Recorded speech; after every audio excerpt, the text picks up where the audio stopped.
अध्याय 210 वह छोटा है। उन्हें आदेश दिया गया था कि जो कुछ होने वाला है उसे कोई देख न सके और उन्हें खेल के मैदान और पार्क से दूरी बनाए रखनी होगी। यहाँ जो कुछ भी सामने आने वाला था वह उन सभी चीजों से परे था जिसे संभालने के लिए वे सुसज्जित थे। अधिकारियों ने इसे अपनी हड्डियों में महसूस किया था, पीछे हटने की एक मौलिक प्रवृत्ति, इस व्यवसाय को उन लोगों के लिए छोड़ना जो ऐसी भयावहता का सामना कर सकते थे। यहाँ तक कि ड्यूटी पर मौजूद अधिकारियों ने भी यह सुनिश्चित करने के बाद कि खेल के मैदान में कोई नहीं बचा है, बहुत देर तक रुकने की हिम्मत नहीं की। उसके बाद की अप्राकृतिक शांति ने उनकी रीढ़ में सिहरन पैदा कर दी। उन्हें जाने के लिए 2 बार कहने की जरूरत नहीं पड़ी। यह कोई डरावनी फिल्म नहीं थी और वे मुख्य पात्र नहीं थे। वे साधारण लोग थे जो असाधारण खतरों से भरी दुनिया में जीवित रहने की कोशिश कर रहे थे। चाहे कुछ भी हो, वे अभी भी सामान्य लोग थे और अपने दम पर राक्षसी प्राणियों का सामना नहीं कर सकते थे। वे पवित्र अवशेषों या रहस्यमय क्षमताओं से लैस नहीं थे, केवल बैज और वर्दी से। उनमें ऐसी अलौकिक घटनाओं से निपटने का आत्मविश्वास नहीं था। उन्होंने ये जानने के लिए पर्याप्त रिपोर्टें देखी थीं कि जब कोई ओझा शामिल हो तो जितना संभव हो उतना दूर जाना सबसे अच्छा था। ओझा केवल अपराधियों से ही नहीं निपटते थे, वे उन चीजों से भी निपटते थे जो आपके दिमाग को, या इससे भी बदतर, आपकी आत्मा को तोड़ सकती थी। ओलिवर कहीं नजर नहीं आ रहा था, जिससे कुछ भ्रम की स्थिति पैदा हो गई।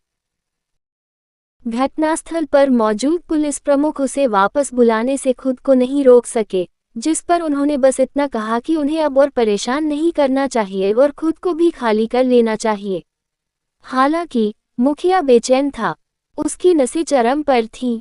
चिंता की एक धीमी ध्वनि उसके शरीर में कंपन कर रही थी। उसके हाथ बगलों में फड़क रहे थे, उसकी अंतरात्मा उसे रुकने के लिए चिल्ला रही थी। क्षेत्र में सर्वोच्च अधिकार वाला व्यक्ति होने के नाते उनकी जिम्मेदारी थी कि जरूरत पड़ने पर वही रुके और सहायता करें। इसलिए उन्होंने अपने अधीनस्थों को पहले वहां से हटने और खेल के मैदान से दूरी बनाए रखने का आदेश दिया और किसी भी नागरिक को इसके करीब घूमने से रोक दिया। उनके हड़बड़ी भरे कदमों की आवाज खाली सड़कों पर गूंज रही थी क्योंकि वे अनुपालन करने के लिए दौड़ रहे थे, अपने और जो कुछ भी होने वाला था उसके बीच दूरी बनाने के लिए उत्सुक थे। केवल वह खेल के मैदान के पास ही खड़ा रहा और ओझा के आने का इंतजार करता रहा। उसे अभी भी ओलिवर से व्यक्तिगत रूप से मिलकर यह सुनिश्चित करना था कि कॉल करने वाला प्रामाणिक था, अन्यथा क्या वे अपने सभी प्रयास और समय बर्बाद नहीं कर देते। मिनट अनंत काल तक खींच गए क्योंकि पुलिस प्रमुख अधिक असहज महसूस कर रहा था। उसने एक छोटी, अकेली आकृति को अपनी ओर आते देखा। आकृति उद्देश्य से आगे बढ़ी। एक छायाचित्र बहुत छोटा था और भटकते बेघरों में से एक होने के लिए जानबूझकर किया गया था। छायाचित्र से संकेत मिलता है कि वे सिर्फ एक छोटे बच्चे थे, लेकिन कोई बच्चा अपने मातहतों की सुरक्षा से बचकर कैसे घुस सकता है और उन्हें पता भी नहीं चलेगा। उसका दिमाग तार्किक व्याख्या के लिए दौड़ता रहा, लेकिन कोई मतलब नहीं निकला।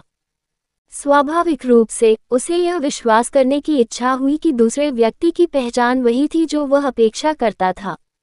फिर भी संदेह उसके विचारों के किनारों को कुतर रहा था। क्या ये सचमुच वही ओझा है जिससे उसने बात की थी? इतना खतरनाक भूत भगाने का दावा करने वाला। आप कौन हैं? क्या मैंने सभी को जाने के लिए नहीं कहा? बच्चे जैसी आवाज निस्संदेह मौजूद थी। लड़के की विशेषताएं प्रकाश में आई, मलाईदार सफेद बाल और चमकदार नीली आंखें। वह निस्संदेह एक बच्चा था, एक असाधारण बच्चा। मुखिया की सांसें अटक गईं। पुलिस प्रमुख ही बता सकते हैं। जिस तरह से लड़का खड़ा था, जिस तरह से उसकी आंखें शांत उदासीनता के साथ हर चीज को देख रही थी, उसमें कुछ बात थी। ओलिवर के चारों ओर की तीव्रता ने उसे सहज रूप से ऐसा महसूस कराया। दूसरा पक्ष हानिरहित दिखने वाला एक छोटा बच्चा होने के बावजूद मुखिया अभी भी अजीब तरह से असुरक्षित महसूस कर रहा था, जैसे कि एक शिकारी के सामने खड़ा हो।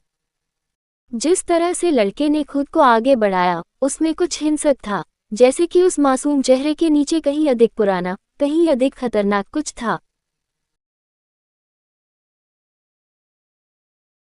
मुखिया को ऐसा महसूस हुआ मानो वह एक ऐसे प्राणी की आंखों में देख रहा था जिसने जीवन भर की लड़ाई से भी अधिक युद्ध देखा था, कोई या कुछ और जो दुनिया के सबसे अंधेरे कोनों को जानता था। सर, क्या आप ओझा हैं? उसने साहस जुटाया और पूछा। उसके मुंह से शब्द निकलते ही उसका गला रुंध गया। सवाल उनके बीच हवा में एक वजन की तरह लटक गया। ओलिवर ने सिर हिलाया। उसकी हरकत इतनी छोटी, इतनी संयमित थी कि उसे मुश्किल से ही दर्ज किया जा सका। क्या हमने इसके बारे में बात नहीं की? उनका जवाब सपाट, भावनाहीन था, लेकिन अपने साथ अधिकार का भाव लेकर आया जिससे संदेह की कोई गुंजाइश नहीं बची। हाँ, निश्चित रूप से। ये सिर्फ इतना है कि इस शहर में कई वर्षों से कोई ओझा नहीं रहा है, और मैंने हमेशा भूत प्रेत निकालने वालों की कल्पना की थी। अरे, कुछ भी नहीं, श्रीमान। मुखिया के शब्द अजीब तरह से लड़खड़ा रहे थे। उसका दिमाग अभी भी उसके सामने विरोधाभास से जूझ रहा था, ये बच्चों जैसी आकृति और उसके नीचे की अपार शक्ति जिसे वह महसूस कर सकता था। मुखिया के शब्द अजीब तरह से लड़खड़ा रहे थे। उसके सामने का दृश्य हर उस चीज से टकरा रहा था जिसके बारे में उसने कभी सोचा था कि वह कोई ओझा होगा। मुखिया को समझ नहीं आ रहा था कि उससे क्या कहा जाए, इसलिए वह वाक्य के बीच में झिझकते हुए रुक गया। क्या बच्चों जैसी विशेषताओं को इंगित करना आपत्तिजनक था? ये केवल एक बच्चे को इस भूमिका में देखने की विचित्रता नहीं थी, ये वह जो अपेक्षा करता था और जो उसके सामने खड़ा था के बीच सरासर अंतर था। वह निश्चित नहीं था कि इस स्थिति में प्रोटोकॉल क्या था, लेकिन उसे यकीन था कि वह अपने सामने खड़े लड़के को नाराज नहीं करना चाहता था। वह इस बात पर विचार कर रहे थे कि क्या बच्चों जैसी विशेषताओं पर टिप्पणी करना अपमानजनक होगा। एक साधारण मनुष्य के रूप में वह ओझाओं के रीति रिवाजों से परिचित नहीं था। यदि उसने गलती से ओझा को नाराज कर दिया तो वह केवल अनावश्यक परेशानी पैदा करेगा, जो वह स्पष्ट रूप से नहीं करना चाहता था। उन लोगों की कहानियां जिन्होंने ओझाओं का अपमान किया था या उनसे दुर्व्यवहार किया था, उसके दिमाग में घूमती रहीं, उनमें से किसी का भी अंत अच्छा नहीं हुआ। इसके अलावा ये भी हो सकता है कि दूसरा पक्ष छद्मवेश में हो। ओझाओं के अजीबोगरीब तरीकों से अगर बच्चे की खाल के नीचे कोई बूढ़ा आदमी हो तो उसे आश्चर्य नहीं होगा। ओलिवर ने बेचैन अधिकारी की ओर देखा और जान लिया कि वह क्या सोच रहा है। ऐसी नजरों से वह अपरिचित न था। नीलामी के दौरान ऐसे कई लोग थे जिन्होंने संदेह जताया था और उसकी पहचान की पुष्टि करने की कोशिश की थी। वह इस मामले में असहाय था और केवल जल्दी बढ़ने का इंतजार कर सकता था। कहानी खत्म। अलविदा।